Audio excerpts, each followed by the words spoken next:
లక్ష్మీదేవి. మరి ఇప్పటి వరకు కూటమి పరిపాలన ఎలా అనిపించింది? చాలా మంచిగా చేస్తున్నారండి. మొన్నటి వరకు కొంచెం నిరాశగా ఉన్నారు జనాలు. అమ్మఒడి ఎప్పుడైతే ఇంట్లో ఎంతమంది పిల్లలకి వేశారో తల్లికి వందనము, ఆ తల్లికి వందనము అకౌంట్లో పడ్డ తర్వాత మహిళలందరూ బాగా ఉత్సాహంగా ఉన్నారు.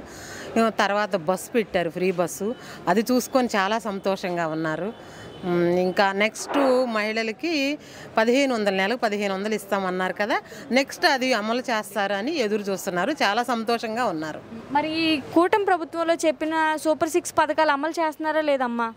చక్కగా అమలు చేస్తున్నారండి, చెప్పింది చెప్పినట్టుగా అసలు చాలా చక్కగా చేస్తున్నారండి. వాళ్ళని మనం ఎవరిని ఏమి కూడా పాయింట్అవుట్ చేయడానికి లేదు, చాలా చక్కగా చేస్తున్నారు.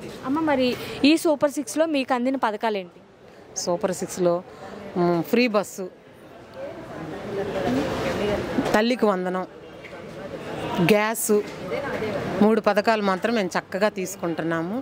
చాలా బాగున్నది మాకు. మళ్ళీ నేను ఇలా జర్నీ చేస్తూ కూడా జనాలను కూడా అడుగుతుంటాను, అమ్మ మనకి పిల్లలకి భవిష్యత్తులో మన పిల్లలు ఫ్యూచర్లో బాగా ఉద్యోగాలు చేయాలి, మన పిల్లలు చదువుకొని ఉద్యోగం చేసుకోవాలి, స్థిరంగా ఇక్కడ ఉండాలి అని.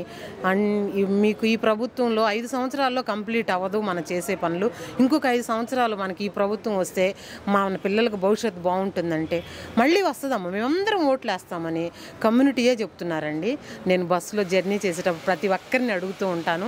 ఇప్పుడు మాత్రం తల్లికి వందనం ఎప్పుడైతే అకౌంట్లు వేసారో అప్పటి నుంచి జనాల్లో మార్పు వచ్చింది.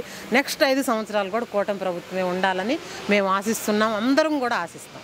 అంటే మరి శ్యామల అంటున్నారు కదమ్మా, ఆంధ్రాలో ప్రతి ఒక్కరు జగనే సీఎం కావాలని కోరుకుంటున్నారు అని అంటున్నారు కదా, మీకు కూడా జగనే కావాలా సీఎంగా?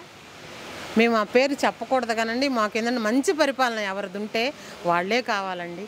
కాబట్టి నెక్స్ట్ 5 సంవత్సరాలు కూడా ఈ ప్రభుత్వం ఉంటేనే పథకాలన్నీ అమలు జరుగుతాయి, పిల్లల భవిష్యత్తు బాగుంటుంది, కంపెనీలన్నీ ఇక్కడికి వస్తాయి. కాబట్టి మాతో పాటు ఉన్న మెంబర్స్కి కూడా మేము ఈ ప్రభుత్వమే కావాలని చెప్తాం. అమ్మ, మరి ఫ్రీ బస్ మీద మీ అభిప్రాయం ఏంటి?